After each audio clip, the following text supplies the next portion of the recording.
Welcome to my YouTube channel. इस video में हम आपको बताएंगे कि कोई भी कॉलम या फिर कॉलम की स्टील, वर्टिकल स्टील जो भी है उसको एक्सटेंड करने के लिए हम क्या करते हैं। तो सबसे बेटर ऑप्शन क्या होता है, जैसे कि एक लैपिंग होता है, दूसरा वेल्डिंग, और तीसरा जो ऑप्शन होता है वो होता है कपलिंग सिस्टम, जो कि नया आया हुआ है। तो आप क्या करें, तो सबसे बेस्ट क्या है इसमें वो बताते हैं। इससे पहले हम आपको बता देते हैं कपलिंग सिस्टम क्या होता है।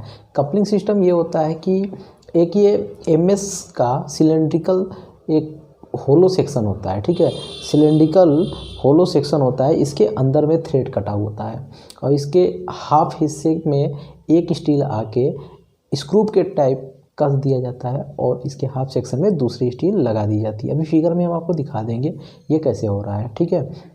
इस तरह से ये कपलर सिस्टम होता है। तो सबसे पहले हम बात कर लेते हैं वेल्डिंग सिस्टम। वेल्डिंग सिस्टम से हम सरिया को एक्सटेंड कर सकते हैं कि नहीं कर सकते हैं, कर सकते हैं। और IS कोड IS 456 में ये दिया हुआ भी है, अगर लार्जर mm डाया का स्टील आप प्रोवाइड कर रहे हैं वर्टिकल में, तो वहाँ पे आप लैप के जगह पे वेल्ड कर सकते हैं।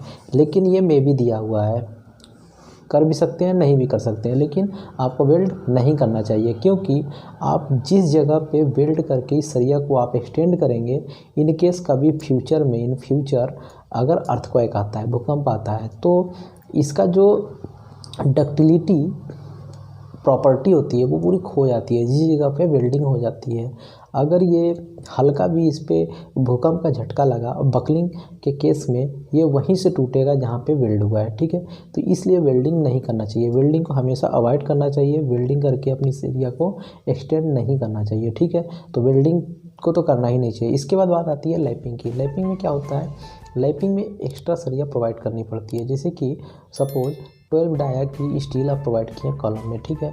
अगर कॉलम की स्टील प्रोवाइड करनी है, एक्सटेंड करनी है आपको, ठीक है, तो वहाँ पे ग्रेड ऑफ कंक्रीट के हिसाब से, अगर ग्रेड ऑफ कंक्रीट आपका M30 है सपोज, तो वहाँ पे 45D या फिर 50D आपका डेवलपमेंट लेंथ देना है। तो 50D मतलब 600 mm, तो ज़्यादा अंतर नहीं आएगा। अगर हायर डाया में जाते हैं तब ज़्यादा सा आपको महंगा पड़ेगा। अगर लोअर डाया है जैसे कि 16 mm तक है तो ठीक है, कोई दिक्कत नहीं है। अगर सपोज 32 mm या फिर 20 mm का आप प्रोवाइड कर रहे हैं, तो 20 mm का 50D कितना हुआ, 1 मीटर। तो 1 मीटर में आपका कास्ट ज़्यादा आएगा। उसके जगह पे आप कपलर सिस्टम यूज कर सकते हैं जिसमें आपका कास्टिंग कम आएगी। इसलिए आपको लैपिंग लोअर डाया के लिए आप कर सकते हैं, नो प्रॉब्लम, लेकिन हायर डाया में आपको कपलिंग सिस्टम यूज करना चाहिए, ठीक है। तो अब कपलिंग सिस्टम का बताते हैं आपको फ़ायदा क्या है यूज करने का। कपलिंग सिस्टम में होता ये है कि आप देखे होंगे स्टील, अगर कॉलम है काफ़ी ज़्यादा, मतलब उसमें स्टील है, एक कॉलम में सपोज काफ़ी स्टील है, बीच में भी है और साइड साइड में भी है। अगर वहाँ पे आप लैप करके डालेंगे तो वहाँ पे बहुत ही कंजस्टेड हो जाएगा, ठीक है। जहाँ पे लैप की जॉइंट आएगी वहाँ पे बहुत ही कंजस्टेड हो जाएगा। जब आप कंक्रीट करेंगे तो वहाँ पे हनीकंब आने का पूरा चांस बना रहेगा। इसलिए आप लैपिंग में, अगर लैपिंग कर रहे हैं हायर डाया में, लोअर डाया है तो कोई दिक्कत नहीं आएगा, ज़्यादा कंजस्टेड नहीं होगा। लेकिन हायर डाया सपोज 32 डाया में लैप आप कर रहे हैं तो कितना ज़्यादा कंजस्टेड हो जाएगा। और लैपिंग में एक और प्रॉब्लम आएगी, आप लैपिंग को सीधा नहीं कर सकते हैं, ठीक है।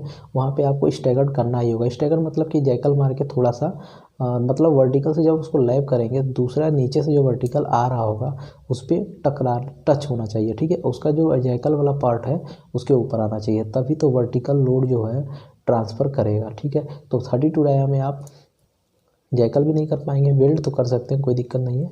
लेकिन 20, 16 जो भी आप सरिया यूज कर रहे हैं 12 mm के ऊपर, सब में जैकल करके ही आप वहाँ पे लैप कर सकते हैं। और कपलिंग सिस्टम में ये करना कुछ नहीं ज़रूरी है, बस क्या करना है, एक स्टील और दूसरे स्टील में जो लैप हो रहा है उसमें थ्रेड कटा होना चाहिए, ठीक है।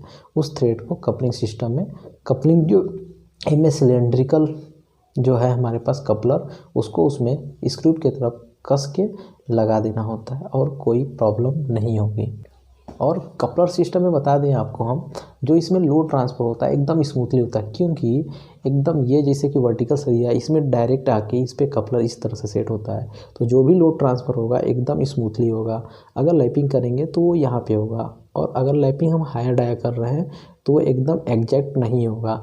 यहाँ से हल्का सा एकदम, मतलब ह्यूमन एरर आ ही सकता है, बहुत ही अच्छा करना चाहें लेकिन तब भी लैपिंग में एरर आ ही जाता है। इसलिए हम बोले तो प्रीफर करेंगे कपलिंग सिस्टम, ठीक है। चलिए मिलते हैं नेक्स्ट वीडियो में।